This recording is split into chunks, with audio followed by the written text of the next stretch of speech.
Halo Sobat Seon, kembali lagi di Seon Indonesia. Kalau Sobat Seon ingat, di video sebelumnya tentang EduTech, kita membahas sedikit tentang LMS. Nah, kali ini kita akan membahas sedikit lebih dalam tentang LMS itu sendiri.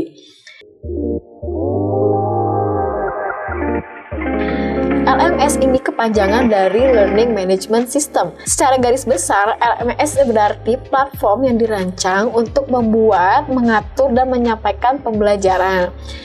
LMS ini fungsinya lebih ke perencanaan pembelajaran. Contohnya adalah untuk pendistribusian materi, melakukan aktivitas ujian, menampilkan nilai, dan mengumpulkan tugas. Pokoknya hal-hal yang berkaitan dengan pembelajaran. LMS sendiri biasanya sudah berbasis digital, sehingga bisa diakses oleh stakeholder pendidikan yang lain seperti guru, murid, atau stakeholder lainnya, tergantung dari fasilitas dari LMS itu sendiri.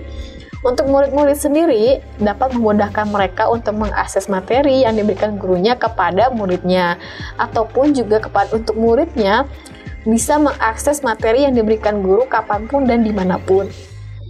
Ada kelebihan dan kekurangan dari LMS itu sendiri. Pertama, untuk kelebihannya adalah waktu kita jadi lebih efisien. Para stakeholders bisa mengakses pembelajaran kapanpun dan dimanapun, sehingga tidak terpaku harus berada di satu tempat tertentu dalam waktu tertentu. Nah, kemudian kelebihan lainnya adalah yang kedua, memudahkan distribusi pembelajaran. Contohnya dalam LMS, memungkinkan kita dapat upload materi yang diberikan dalam satu waktu untuk bisa diakses bersamaan oleh murid-murid.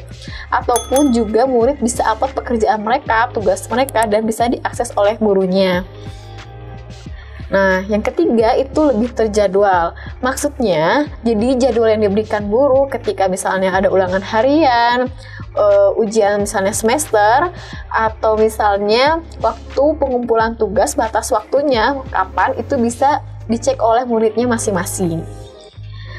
Nah, keempat itu bisa membuat kita menjadi lebih kreatif. Maksudnya adalah ketika guru ingin menyampaikan materi, guru bisa lebih eksplor lebih banyak. Misalnya nih, membuat video atau misalnya men-share gambar-gambar yang menarik untuk murid-muridnya, sehingga mereka merasa tidak bosan dan monoton dalam pembelajaran. Kelima, terdokumentasi. Pembelajaran yang kita lakukan sehari-hari jadi terdokumentasi, sehingga kita bisa mencek nih apa aja yang sudah disampaikan kepada murid-murid. Murid-murid juga bisa mengecek kembali apakah tugas sudah terkumpul semua, seperti itu.